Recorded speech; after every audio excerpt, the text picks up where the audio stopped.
नमस्कार दोस्तों, मैं खुशी आज आपसे बात करूंगी कि हमारा व्यवहार खुद के साथ कैसा होना चाहिए।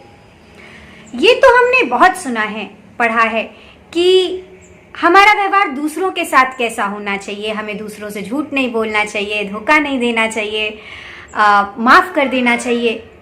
पर शायद हमारी जो दुनिया है उसमें इतना डिप्रेशन, इतनी परेशानी लोगों को इसीलिए है, इतनी तकलीफ में लोग इसलिए जी रहे हैं क्योंकि उन्होंने खुद के साथ व्यवहार करना सीखा ही नहीं। हमारे समाज में जो महिलाएं होती हैं वो इस फिक्र में रहती हैं कि वो अपने परिवार को कैसे सुख दे पाएं, अच्छा खाना खिलाएं, उनके लिए क्या क्या कर दें। दिन से रात तक वो अपने परिवार के लिए खटती हैं, खुद के लिए नहीं सोचती। खुद के लिए ये भी नहीं सोचती कि उन्होंने कब खाना खाया नहीं खाया, सबको खिलाया, खुद भूखे रहे, अपने शरीर पर ध्यान दिया नहीं दिया, दूसरों को ख्याल रखा।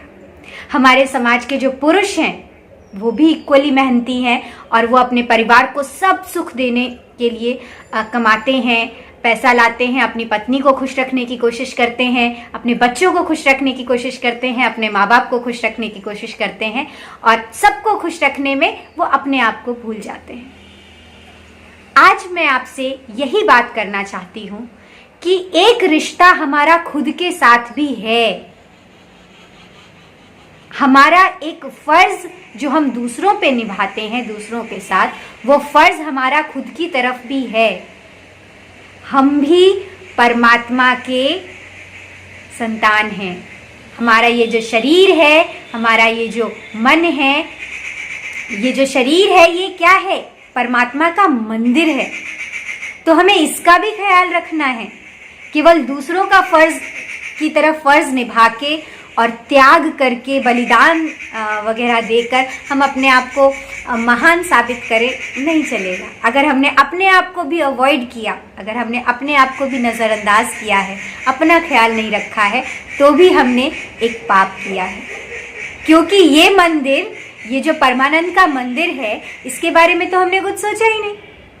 हाँ, हम अपने भाई बंधु के लिए करते हैं, अपने परिवार समाज सबके लिए करते हैं, बहुत अच्छी बात है। लेकिन हमारा एक फ़र्ज़ हमारे खुद के लिए भी है और उसे हमें याद रखना चाहिए। तो क्या करें हम खुद के लिए, क्या क्या चीज़ें हमें खुद के लिए करनी चाहिए, एक एक करके हम बात करते हैं। तो पहली बात, हमको अपने शरीर का ख्याल रखना है। अपने शरीर का ख्याल क्यों रखना है?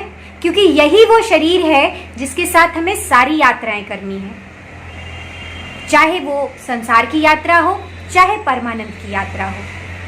आध्यात्मिक यात्रा भी बिना एक स्वस्थ शरीर के सुंदर ढंग से नहीं चल सकती दोस्तों।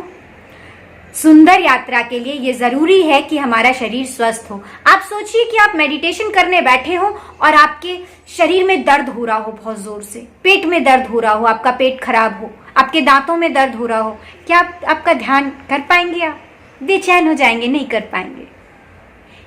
ठीक है, इसीलिए ये जरूरी है कि आपका शरीर स्वस्थ हो, तभी आप आध्यात्मिक यात्रा बहुत सुंदर ढंग से कर पाएंगे, है ना। स्वस्थ यानी कि स्वयं में स्थित। हम पूर्णतः स्वस्थ भी तभी कहलाएंगे। ओशो ने हमको स्वस्थ की बड़ी सुंदर डेफिनेशन दी है कि स्वस्थ मतलब स्वयं में स्थित। बड़ा सुंदर लगा मुझे ये सुन के कि हम स्वयं में स्थित हों, इसी का मतलब स्वस्थ है। इसलिए अगर हम शारीरिक रूप से स्वस्थ रहेंगे तभी हम ठीक से स्वयं में स्थित हो पाएंगे। ठीक है, अब शरीर को कैसे स्वस्थ रखना है? प्राणायाम, योगा, ध्यान। चौथी चीज सफाई, नहाना। अपने नहाते समय अपने शरीर की पूरी अच्छे से सफाई करना है। ध्यान करना है, जिसके बारे में मैं अक्सर आपको बताती रहती हूँ, विधियां भी बताती रहती हूँ। प्राणायाम करना है। हम ये जो सांसें लेते हैं, ये प्राणवायु जो है, यही हमारे शरीर को स्वस्थ रखने में मदद करती है, यही हमारे शरीर को चलाए हुए है। तो थोड़ा सा प्राणायाम भी हमको करना चाहिए। ठीक है, और व्यायाम, एक्सरसाइज, फिजिकल एक्सरसाइज हमको ज़रूर कुछ ना कुछ रोज़ करनी चाहिए। मैं अपने लिए बहुत सारी एक्सरसाइजेज मैं नहीं करती, मैं एक सूर्य नमस्कार ज़रूर करती हूँ सुबह उठ के रोज़, और एक सूर्य नमस्कार में 12 पोजेज होते हैं एक राउंड में। पूरे शरीर धुन जाता है। तो 12 पोजेस 12 बार मैं करती हूँ। मेरे शरीर को बहुत ज़्यादा ज़रूरत नहीं है, मैं ऑलरेडी बहुत दुबली पतली हूँ, तो इसीलिए मैं उससे ज़्यादा नहीं करती। तो लेकिन फिर भी कुछ करती हूँ ताकि मेरा शरीर चलता रहे। बाकी जो घर के काम होते हैं ये सब तो करने में शरीर चलता ही है। तो हमने ये तो सुना है कि to err is human, to forgive is divine, यानी कि गलती करने वाला इंसान होता है और माफ करने वाला भगवान होता है। तो इस मुहावरे का अक्सर हम इस्तेमाल करते हैं दूसरों को माफ करने के लिए, या दूसरों को माफ करने के लिए हम जब किसी को कहते हैं तो उनको ये समझाते हैं कि चलो माफ कर दो। मैं आज बात करती हूँ इस मुहावरे का इस्तेमाल कीजिए अपने आप को माफ करने के लिए भी। अगर हमसे कोई गलती हो जाए तो हमको जिंदगी भर ग्लानि में जीने की जरूरत नहीं है। अगर हमको ये महसूस हो रहा है कि हमसे गलती हो गई है तो या तो उसको सुधारने के लिए कुछ कीजिए, और अगर अब वो पास्ट हो चुका है, हम उसको सुधारने के लिए कुछ नहीं कर सकते, तो माफ कर दीजिए खुद को। हम भी तो इंसान है, गलती हो गई तो हो गई, और हमको अगर पछतावा हो रहा है तो हमको भगवान भी माफ कर देता है, और भगवान तो परमानंद तो हमारे अंदर ही है। तो अपने आप को माफ कर दें, बार बार उस गलती के बारे में मत सोचें, किसी गिल्ट में लगातार ना रहें। जो बीत गई वो बात गई, ठीक है। हाँ, लेकिन अगर कोई तरीका है कि उससे सुधार लिया जाए तो उस तरफ जरूर बढ़ सकते हैं। हमको अगर उसमें कुछ सुधार किया जा सकता है, अगर हमसे कोई गलती हो गई है और उसके सुधारने के लिए हम कुछ कर सकते हैं, जरूर कर लें। और अगर नहीं कर सकते कोई बात नहीं, माफ करें अपने आप को, हम इंसान थे, ठीक है। और जब अपने आप को माफ करें तो उन लोगों को भी याद करें जिन्होंने हमारे प्रति कुछ गड़बड़ की थी या हमको दुख पहुंचाया था, उनको भी साथ में माफ कर दें। तो दूसरों को भी माफ करें और खुद को भी माफ करें, और गिल्ट में बिल्कुल भी मत जिए, ये बिल्कुल अच्छा तरीका नहीं है जीने का, ठीक है। हम जैसे अगर रियलाइज करते हैं, हम अपने परमात्मा को आंख बंद करके उनसे माफ़ी मांग लें कि हमने ये कर दिया है, मुझे माफ़ कर दीजिए। और जब आपको रियलाइजेशन हो जाता है आपकी गलती का, तो बस ठीक है, कोई बात नहीं, अब आगे बढ़ो, लाइफ गोज ऑन, ठीक है। तीसरी बात, अपने आप को खुश रखें। दोस्तों, हमको जब कोई धोखा देता है तो हम उसको बहुत अंदर से, हमारे मन में उसके लिए बहुत द्वेष भावना होती है कि उसने हमको धोखा दे दिया। जरा सोचिए कि जब आप दुखी होते हैं तो क्या आप परमानंद को धोखा नहीं दे रहे हैं? परमात्मा ने आपको कितना कुछ दिया है, जरा सोचिए कि आपको क्या क्या दिया है। ये शरीर दिया है खूबसूरत सा, है ना, जीवन दिया है। अगर किसी को और कुछ भी ना मिला हो तो इतना तो सबको मिला है। तो उसके अलावा भी बहुत कुछ आपको मिला है। एक लिस्ट बनाएंगे तो पेज छोटा पड़ जाएगा लिस्ट बनाने में। परमात्मा ने आपको इतना दिया है, अगर आपको देखना आता है तो इतना कुछ दिया है। और छोटी छोटी चीज़ों की वजह से अगर हम दुखी हो जाएं, क्यों दिया है उसने इतना? ताकि हम खुश रहें। हमारे माँ बाप या आप अपने बच्चों को कुछ किस लिए देते हैं? ये देंगे कि हम इसको देंगे तो ये खुश होगा, और फिर भी वो आपसे दुखी रहे या खुद से दुखी रहे, हमेशा उदास रहे, तो क्या धोखा जैसा नहीं लगेगा? परमानंद को नहीं लगता होगा कि यार इंसान को क्या दे दे मैं कि ये खुश रहे। इतना कुछ दिया है तब भी खुश नहीं रहता, छोटी छोटी दुखों को लेकर दुखी रहता है। तो ऐसा मत कीजिए।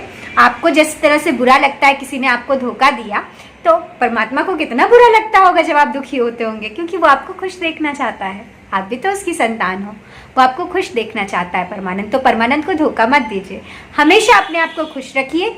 जब भी आपको लगे कि कोई चीज़ हमको दुखी कर रही है तो उससे अपना दिमाग पलट लीजिए। कोई प्यारा सा गाना सुनिए, कुछ अच्छा म्यूज़िक के अलावा आप डांस कर लीजिए बढ़िया सा, है ना। कुछ अच्छी यादें सोच लीजिए, कुछ जो आपके अच्छे दोस्त हैं उन लोगों से बात कर लीजिए। कुछ भी अपना मूड फ्रेश कीजिए, खुश रहिए। कुछ अगर गलत हो गया आपकी ज़िंदगी में तो उसको लेकर रोने मत लगिए।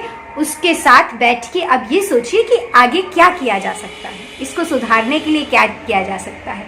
कुछ प्रॉब्लम्स हो गई हैं तो समस्या के सॉल्यूशन की तरफ सोचिए, ना कि समस्या के बारे में सोचते रहिए, है ना। इसीलिए खुश रहना जरूरी है, परमानंद को धोखा नहीं देना है। चौथी चीज, खुद का सम्मान करना सीखिए। हमें अपना सम्मान भी करना चाहिए। एक वीडियो में मैंने बताया भी है कि अगर कोई हमारी एक ये फ्रेज चला हुआ है कि निंदक नियरे राखिए आंगन कुटी छबाए, है ना। पुरानी बात है, अच्छी बात है कि आलोचक को साथ में रखना चाहिए, लेकिन उसी आलोचक को साथ में रखिए जो आपका भला चाहता है। कुछ लोग केवल आपको नीचा दिखाने के लिए आलोचना करते हैं, वैसे आलोचक को दूर रखिए, उसी में आपकी रिस्पेक्ट है। एक जगह मैंने बहुत अच्छा सुना था कि किसी ने पूछा किसी से कि अगर हमको ऐसे लोग मिले जो हमारा बुरा चाहते हैं, है ना, जो बुरे लोग हैं जो हमारा बुरा चाहते हैं, तो हमें क्या करना चाहिए? जिन्होंने हमारे साथ बुरा किया, क्या हमें उनके साथ भी बुरा करना चाहिए या फिर हमें उनके साथ भी भला करना चाहिए? तो बड़ा अच्छा जवाब दिया गया। जवाब ये दिया गया कि जो अगर हमारे साथ बुरा करता है तो उनके साथ भी हम अगर वैसा ही करें तो हम वैसे ही हो जाएंगे, और अगर हम उनके साथ भला करने चलें तो ऐसे लोग हमको बेच के खा जाएंगे। तो सबसे अच्छा क्या है? ऐसे लोगों से दूर रहा जाए, है ना। इसीलिए अपने शरीर का ख्याल रखिए, अपने आप को माफ कर दीजिए, अपने मन का ख्याल रखिए, अपने आप को खुश रखिए, परमानंद को धोखा मत दीजिए, एहसान फरामोशी मत कीजिए। दुखी रहना एहसान फरामोशी है परमानंद के खिलाफ, ठीक है। और चौथा, अपनी रिस्पेक्ट कीजिए। एक जगह पे बहुत अच्छी लाइन मैंने पढ़ी थी कि खुद को पहचानता नहीं और खुदा की बात करता है, जिंदगी भर खुद को नजरअंदाज करता है। तो खुद को नजरअंदाज मत कीजिए, खुद की पहले पहचान कीजिए, तब खुदा की बात कीजिए। धन्यवाद।